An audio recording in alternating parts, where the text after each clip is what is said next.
Eu queria convidar a todos que abrissem a Bíblia no Salmo 23. Eu acabei não pegando... eu não sei se está... Pessoal do som, o controle eu acabei não pegando. Eu vou ler o Salmo 23, que é o salmo que nós vamos meditar hoje. É um salmo muito conhecido da Bíblia. Mas quando eu fiz isso, como eu fiz aqui há 2 sábados atrás, eu vou pedir licença para fazer de novo com os irmãos. Obrigado. Que é olhar o texto dentro da cultura do Antigo Oriente Médio. O Salmo 23 diz assim: O Senhor é o meu pastor, nada me faltará. Ele me faz repousar em pastos verdejantes. Leva-me para junto das águas de descanso, refrigera minha alma. Guia-me pelas veredas da justiça por amor do seu nome. Ainda que eu ande pelo vale da sombra da morte, eu não temerei mal nenhum, porque tu estás comigo. A tua vara e o teu cajado me consolam. Preparas-me uma mesa na presença dos meus adversários. Unges minha cabeça com óleo e o meu cálice transborda. Bondade e misericórdia certamente me seguirão todos os dias da minha vida, e habitarei na casa do Senhor para todo o sempre. Bom, se a gente for olhar esse salmo na ótica do Oriente Médio, a gente aprende muita coisa. A primeira delas que eu queria chamar a atenção de vocês, e fique com a Bíblia aberta, é que eu sou apaixonado com cachorros. Então vou dar uma informação canina do Oriente Médio para vocês. Um pastor de ovelhas sempre tem que ter um cão pastor com ele para cuidar das ovelhas. E ali eu tenho uma foto de um cachorro, de um cão pastor. E vocês percebam uma coisa, na coleira dele tem uns espinhos. Por que esses espinhos? Se um coiote, um lobo, um predador vier atacar o rebanho, ele vai primeiro no cão pastor. E tendo os espinhos aqui na coleira, o primeiro lugar que o coiote vai morder num pastor ou qualquer outro predador é na jugular. Então aquela coleira com espinhos protege o cão pastor. E do outro lado você tem algo mencionado na Bíblia Sagrada. Estão vendo aquele círculo de pedras ali? Poucas pessoas imaginam o que é aquilo. O aprisco. O que é o aprisco? O lugar onde ficam as ovelhas. Geralmente os pastores de ovelhas no Oriente Médio, você sabe que lá é o seguinte, não há pastagem igual temos no Brasil. E o local do deserto é o seguinte, dependendo da época do ano, aqui aparece água e uma nascente d'água. Depois passa o resto do ano, não tem nada, só pedra e arbusto. Às vezes aparece água lá, aí você tem que migrar daqui para lá. Por isso que os beduínos eram nômades, por isso que Abraão era nômade, porque você tem que seguir o circuito da água. A água aparece aqui, depois ela desaparece. Não adianta você ficar aqui com um acampamento, não tem água para beber, aí você tem que ir para lá. Então eles sempre acampavam. Por isso que o povo de Israel morava em tendas. E nesta questão de acampar e levar o rebanho consigo, você fazia um pequeno cercado de pedras, que eles chamavam de aprisco, e ali as ovelhas dormiam. E às vezes, guarde essa informação aqui, o local onde havia água e graminha para as ovelhas comerem, pasto, estava 3, 4 quilômetros longe do aprisco. Então a rotina de um pastor de ovelhas no Oriente Médio todos os dias, ainda hoje, é a seguinte: você acorda bem cedo, antes do sol nascer, conta as ovelhas, um pastor tem que contar muito bem, você conta as ovelhas para não faltar nenhuma, depois começa a tocar as ovelhas. Andam 3, 4 quilômetros até o lugar da pastagem, elas passam o dia inteirinho pastando ali, bebendo a água, depois conta todo mundo no final da tarde, volta para o aprisco. Agora, olha que interessante o aprisco ali, como falei com vocês. Por que faz daquele jeito? Porque à noite todo mundo tem que dormir e é uma maneira de proteger as ovelhas. Sabe o que alguns pastores fazem às vezes? Como vocês veem, o aprisco não é muito alto. Ele coloca aqui em cima daquela paredinha vários arbustos e gravetos com espinho para que nenhum predador pudesse pular. Agora, vocês notaram que só tem uma entrada no aprisco aqui na frente? Ali era a porta, mas não tem uma porta mesmo. Onde é que o pastor dormia? O que vocês acham? Na porta. E o pastor que fazia, às vezes, de porta do aprisco. É por isso que Jesus contou, aqui nós temos um outro exemplo de aprisco, esse aqui é um aprisco típico da época de inverno. Vocês estão vendo que tem uma pequena caverna ali no fundo? Então o que acontece? Aqui tem a porta, o pastor dorme aqui, as ovelhas ficam todas aí dentro, E na época do inverno elas podem aglomerar-se. Ali não tem problema, ficam protegidas contra o frio. Agora, Jesus certa vez falou uma coisa interessante no Evangelho de João. João capítulo 10, versículo 7. Eu sou a porta das ovelhas. Por que Jesus usou essa expressão idiomática, eu sou a porta das ovelhas? Porque era algo que eles estavam acostumados. O pastor que ficava deitado na porta do aprisco, e Jesus falou, quem entra por mim, tudo bem. Quem não passa por mim é o bandido que quer fazer mal para o rebanho. Jesus usou uma comparação de algo conhecido para uma lição espiritual. Agora vamos falar um pouquinho do Salmo 23. Já que o Salmo 23 é o Salmo do pastor, deixe-me tirar da mente de vocês um pouquinho aquela visão hollywoodiana do pastor de ovelhas como sendo quase um Lawrence da Arábia, com aquele turbante ali. Esse é o verdadeiro pastor de ovelhas do Oriente Médio. E muitas vezes crianças. Bem diferente do que vocês imaginam no filme, né? Agora, por que eles colocam crianças para cuidar de ovelhas? Olha que curioso. A ovelha é um tipo de animal que ela não acostuma com outro dono, senão o dono dela. Se eu tiver um rebanho de ovelhas e devo dinheiro para o seu Antônio, eu falo, Antônio, eu não tenho dinheiro para te pagar, mas faz o seguinte, eu vou tirar umas 10 ovelhas aqui e vou te dar. Ele não vai aceitar, a menos que ele seja açougueiro. Porque se ele for pastor de ovelhas, sabe o que vai acontecer? As 10 ovelhas que eu passar para ele, elas não vão acostumar com ele.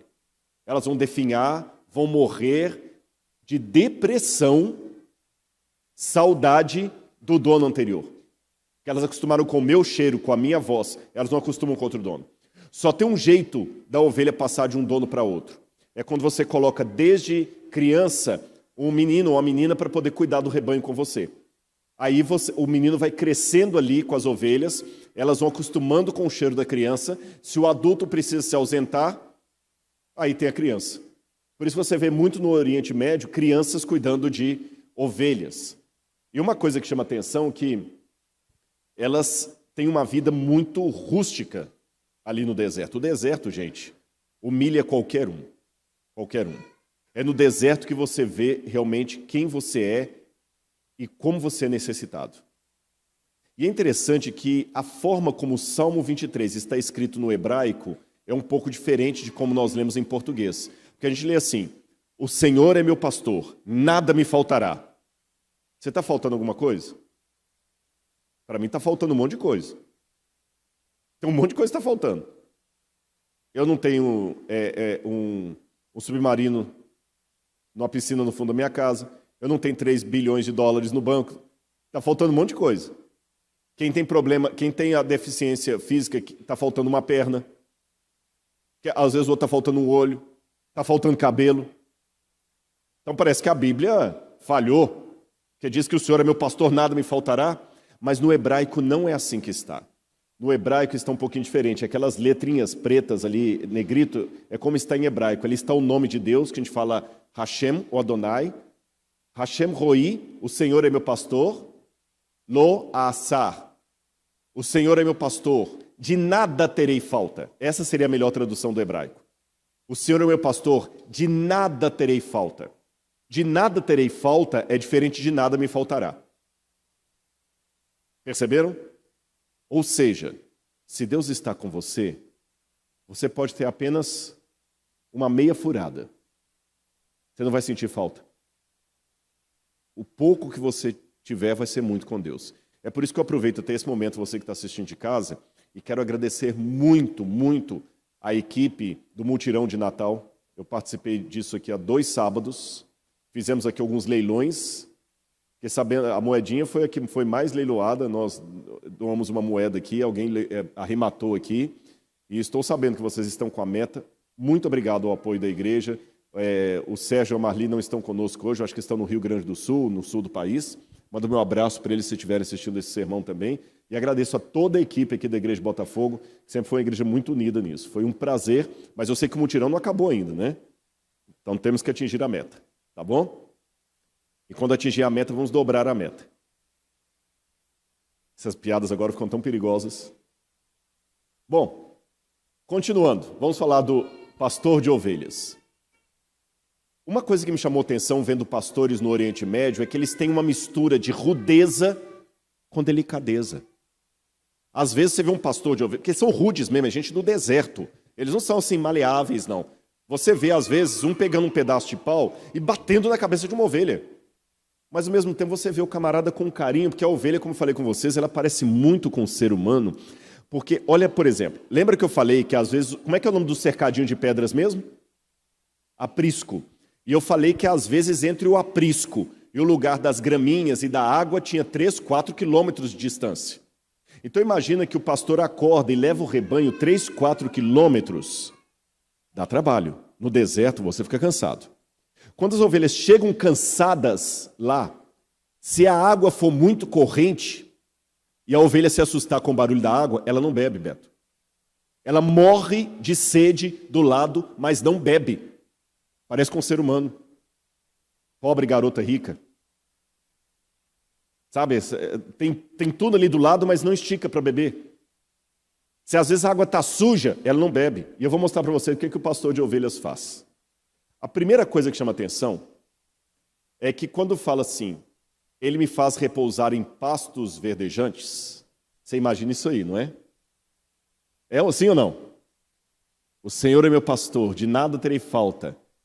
Ele me faz repousar em pastos verdejantes. Ah, que bonitinho. Só que isso aqui é o pasto verdejante do Photoshop. Posso mostrar o pasto verdejante de Israel? Esse é o pasto verdejante. Choca, não choca? Vocês estavam esperando que era isso aqui, né? Historinha das crianças conta assim, a ovelhinha que o pastor levou para o pasto verdejante. Aí o arqueólogo vem e destrói seus sonhos. Esse é o pasto verdejante.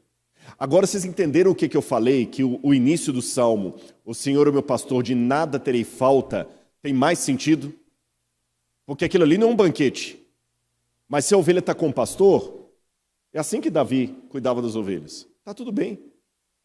Era esse o pasto verdejante.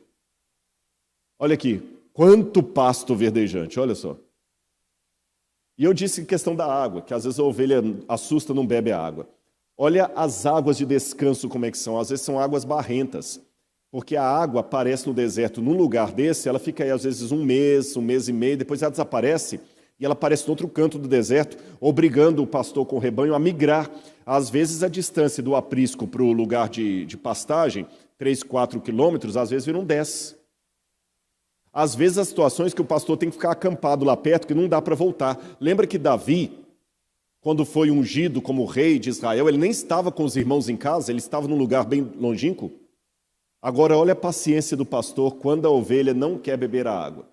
Tem lugares no deserto que eles fazem um poço, às vezes de 20 metros, 30 metros de fundura. Aí uma coisa que eu sei que vai chocar vocês, o pastor bebe a mesma água que a ovelha bebe. Está vendo a ovelha colocando a carinha ali? Porque ele tira a água do poço, joga nessa pequena bacia de pedra ali, a ovelha vem e bebe, o pastor também vem e bebe. Mesma coisa. Aí eu falei com vocês que às vezes eles são meio rudes. Lembra que eu falei da menininha que bate? Olha lá, ela tá metendo a marreta na cabeça do...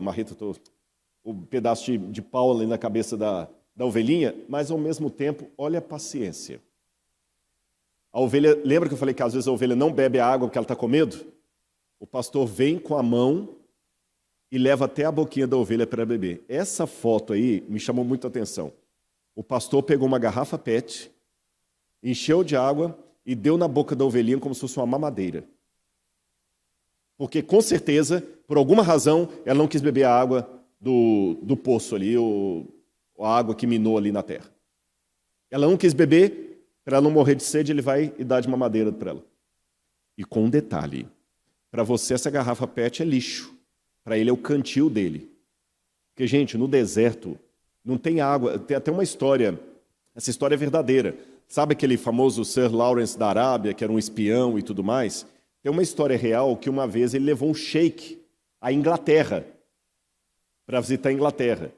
E quando o sheik estava indo embora, ele falou assim, olha, sheik, a gente quer dar um presente para o seu sheik, que tinha dinheiro, era um sheik do deserto. O que o senhor quer levar daqui? Sabe o que o sheik pediu? Uma torneira. Ele pensava que a torneira é só você abrir que a água estava na torneira. Então ele queria levar uma torneira para levar para não ter que buscar água de tão longe. Então, muitas vezes no deserto, já aconteceu comigo, às vezes eu estava com a água assim, dá um pouquinho de sua água, eles pegam, lá, toma. Na época do Covid é uma maravilha isso, né? E ele bebe naquela mesma garrafa PET ali. Eu sei que para você, fala assim, ai que nojo, é verdade. Mas, por outro lado, olha que amor. Ainda que eu ande pelo vale da sombra da morte, não temerei mal nenhum. O vale da sombra da morte é o Ad-Kilt. O Ad-Kilt é um vale que fica entre Jerusalém e Jericó. É esse vale aí, ó.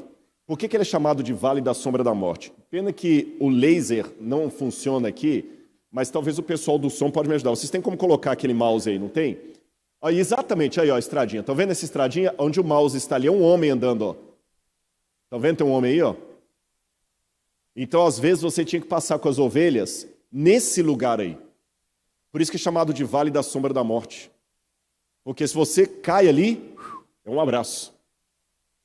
E o interessante é que a ovelha é um animal que tem muito medo. Muito medo. E pena que eu perdi uma foto que tinha, já procurei no computador, não achei, mas vocês vão imaginar. Eu tenho uma foto, que não sei onde está, de ovelhas passando por aí em fila indiana. É incrível, gente, é incrível. O pastor, ele faz uns gestos lá, uns sons estranhos com a boca, e as ovelhas vão todas atrás dele, faz a fila indiana, tudo bonitinho, sem medo. Eu não tenho coragem de passar, as ovelhas vão. Eu já vi, lá no Negev, um rebanho de ovelhas descendo, outros subindo, e você pensa assim, vai misturar tudo. Um pastor cumprimenta o outro de longe, começa a cantarolar, o outro a tocar um instrumento, um rebanho passa pelo meio do outro ali, olha, sem misturar nenhuma. Nenhuma. Aí eu lembro de Jesus no Novo Testamento que disse o seguinte, eu sou o bom pastor, eu dou a vida pelas minhas ovelhas. Elas ouvem a minha voz e me seguem. Jesus partiu de exemplos do dia a dia. Uma outra foto antiga lá do Vale da Sombra da Morte, as ovelhas todas passando ali. E novamente o Vale da Sombra da Morte. Por que a Bíblia fala que ele não temerá mal nenhum? Ele fala o seguinte, ainda que eu ande pelo Vale da Sombra da Morte, não temerei mal nenhum, porque tu estás comigo. E fala, a tua vara e o teu cajado me consolam. Peraí, isso aqui dá um nó. Sabe por quê? Se ele falasse assim, ainda que eu ande pelo Vale da Sombra da Morte, não temerei mal nenhum, porque o Senhor está comigo, tudo bem. Mas ele fala, a tua vara e o teu cajado me consolam. Sabe por que é complicado? Eu vou falar com vocês o porquê. A primeira coisa que me chama a atenção, como eu havia dito, as ovelhas são muito medrosas, certo? Mas se o pastor está com elas, parece que elas perdem o medo. Essa foto não é minha. Essa foto foi tirada pela Reuters, na época da Guerra do Golfo. Lembra que na época do Bush pai, George Bush pai, eles colocavam fogo nos poços de petróleo, explodiam. Estava tendo explosão lá que vocês sairiam correndo desesperados. O pastor de ovelhas estava numa rodovia e elas todas aqui juntas. Elas andam igual, como se fossem aquelas legiões romanas, assim, todo mundo juntinho. Elas ficam todas juntinhas. Se o pastor estiver ali, agora se o pastor sai, cada uma vai para um canto, elas debandam. Explodiu. Se o pastor está perto, as ovelhas se juntam perto do pastor. Quando é porco, cada um corre para um lado. Você é ovelha ou você é porco? Na hora da explosão, você se junta com seus irmãos ou você procura o seu canto? Agora, a questão da vara e do cajado. A princípio, não é bem para proteger. Ali você tem o sarcófago do Tutancâmon. O Tutancâmon era um faraó do Egito. E embora no Egito a profissão de pastor de ovelha era a ralé da profissão, paradoxalmente falando, o faraó era tido como o pastor do Egito. Por isso que muitos faraós, no esquife deles, você tem o faraó com esses dois instrumentos aqui. Estão vendo ali na mão do Tutancâmon? Sabe o que é aquilo ali? A vara e o cajado. A vara é esse instrumento que fica aqui, que tem três assim, que é como se fosse um muchaco. É para bater na ovelha. É para bater. Aquilo ali é para bater na ovelha. Se ela sai fora do canto, você bate com aquilo ali nela. E o cajado, se a ovelha cai num buraco, você vai passar o cajado por ela, igual você passa um cabo de guarda-chuva por aqui e vai puxando. A tua vara e o teu cajado me consolam. Mas agora, como é que eu posso consolar você com o instrumento que eu bato em você? É curioso que se algum inimigo vier contra as ovelhas, o mesmo muchaco que o pastor usa para bater na ovelha, ele usa para defender o rebanho. A mesma vara. Mas Deus pode me consolar machucando? Bom, às vezes sim. Nós vivemos hoje numa época em que é proibido proibir. Que ninguém mais pode castigar, não pode punir. Deus não castiga, Deus não pune. Essas coisinhas que vão sendo ditas por aí, que não são bíblicas. Podem ser politicamente corretas, mas não são bíblicas. Deus fala na Bíblia, eu castigo e repreendo a quem eu amo. E muitas vezes na vida eu só cresci com aqueles que me puniram.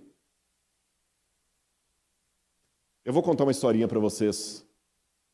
Na época de Israel, quando Israel estava em guerra com o Egito, que eles tomaram a península do Sinai, em 1976, muitos pastores de ovelhas ficavam ali na península do Sinai e também no Negev. E quando os guias turísticos iam para lá, era uma região meio complicada. Até hoje ele é militarizado por causa do canal de Suez. Aí um pessoal estava vendo aquele monte de rebanhos de ovelha do lado de fora do ônibus e o guia dentro do ônibus dando explicações similares a que eu estou explicando para vocês. E quando o guia ia passando e explicando, o pessoal, que legal, deixa eu tirar foto. Nem tinha celular na época, hein? Olha, eu vou parar rapidinho, vocês tiram foto e voltam, tá bom? Tá bom. Quando começaram a tirar foto das ovelhas, um pastor pegou uma ovelhinha do meio das outras, trouxe até um local assim, e com um pedaço de pau, quebrou a patinha da ovelha. Essa foto não é a foto real, é apenas para ilustrar. Ele quebrou a patinha da ovelha e começou a arrumar. Todo mundo achou aquilo um absurdo. Fazer isso com um animalzinho. Não tem sociedade protetora dos animais nesse país? O guia, quando viu o reboliço, foi lá saber o que estava acontecendo. E falou, calma pessoal, eu vou traduzir para vocês. Essa ovelha aqui é uma ovelha que sempre foge do meio das outras. Ela sempre foge. Lembra que eu falei que o pastor conta as ovelhas aqui, conta lá? Aliás, isso ilustra até uma parábola de Jesus, né? Um homem tinha 100 ovelhas e ao contá-las, viu que faltava uma. Ele largou as 99 no deserto e foi atrás da que se perdeu. Olha o que acontece. Esse pastor, ela sempre se perdia. Contava, estava faltando. Ele ia atrás dela, deixava as outras com alguém ali. Lembra que eu falei a dificuldade de alguém ficar cuidando das ovelhas? Trazia. Uma vez ela estava com a lã cheia de carrapicho. Outra vez uma cobra estava picando. Ele gasta com o veterinário, gasta com tudo, mas não adianta. Quando ela melhora, ela vai embora de novo. Aí alguém falou, rapaz, vende essa ovelha para o açougue, se livra dela. Mas o pastor dizia, eu amo tanto esse bichinho que eu não tenho coragem de fazer isso. Mas o único jeito de deixá-la sã e salva, junto com as outras, é quebrando a patinha dela. Porque assim ela não vai poder ir embora. Mancando, ela não vai para longe. Dói mais em mim do que nela. Ela não entende por que eu sou o pastor dela e estou quebrando a patinha dela. Mas eu tenho que fazer isso. Agora, lembra que eu falei com vocês que às vezes o aprisco e o local de beber água ficavam quilômetros distante? Enquanto todas as outras andavam, aquela tinha que ser carregada. Eu estou indo para a parte final do meu sermão e eu quero perguntar para você. Você que está assistindo de casa, você que está acompanhando em qualquer lugar do Brasil, você que está assistindo aqui, o que será que Deus tem que fazer para levar você para perto dele? Às vezes ele vai te dar água numa garrafinha PET com todo carinho. Às vezes ele vai guiar você pelo vale da sombra da morte com todo cuidado. Às vezes ele vai ter que quebrar a sua patinha para você entender que precisa dele. Eu só sei de uma coisa. Quer me dando água, quer me machucando, ele ainda é meu pastor. E de nada eu terei falta. E o que será que ele vai precisar quebrar em mim? Eu não sei, meus irmãos, mas eu posso dizer de público para vocês. Deus já me quebrou muito mais do que uma perna. E apesar de não ser masoquista, eu agradeço a Deus pelas vezes que ele me machucou. Porque Deus não machuca por mera vingança, por capricho, por sadismo. É como pastor, para proteger. E o término do Salmo diz: preparas-me uma mesa na presença dos meus inimigos. Unges minha cabeça com óleo, o meu cálice transborda. Esses 2 vasos aí, na verdade é um vaso só, é da coleção do Museu de Arqueologia Bíblica do NASP. São originais dos tempos da Bíblia. E era um vaso para unção. Porque hoje, quando você vai para um restaurante, você já viu que eles oferecem um chocolatezinho de menta? Ou um chicletinho? Óbvio. Você tem uma reunião de negócios, comeu coisa com cebola, está com halitose. Aquilo ali disfarça um pouquinho de maneira delicada e discreta. Nos tempos bíblicos, as pessoas não tomavam banho todo dia. Então fazia parte das boas-vindas eu ungir sua cabeça com perfume quando recebia você para comer. Por isso que Jesus foi à casa de Simão e Maria Madalena foi e ungiu Jesus com perfume, como eu falei aqui 2 sábados atrás. E a ovelha se sente assim: unges minha cabeça com óleo, o perfume, para que eu possa comer junto, porque eu não estou tomando banho, então perfumo o convidado. O meu cálice transborda. Bondade e misericórdia me seguirão todos os dias da minha vida. E eu habitarei na casa do Senhor para todo o sempre. Agora eu vou mostrar 2 fotos finais para vocês. Jesus carregando você como uma ovelhinha. É assim que Ele quer carregar você. Mas note que para que você possa descansar nos braços dele, a mão dele está marcada pelo prego da crucifixão. E do lado de cá, eu tenho um verdadeiro pastor do Oriente Médio. Esse homem deve ser mais novo do que eu. O deserto envelhece. Acaba com a pessoa. Quando Jesus falou, eu sou o bom pastor, é assim que ele fica. Porque ele, na cruz do Calvário, deu a vida por mim e por você. Então, nessa manhã...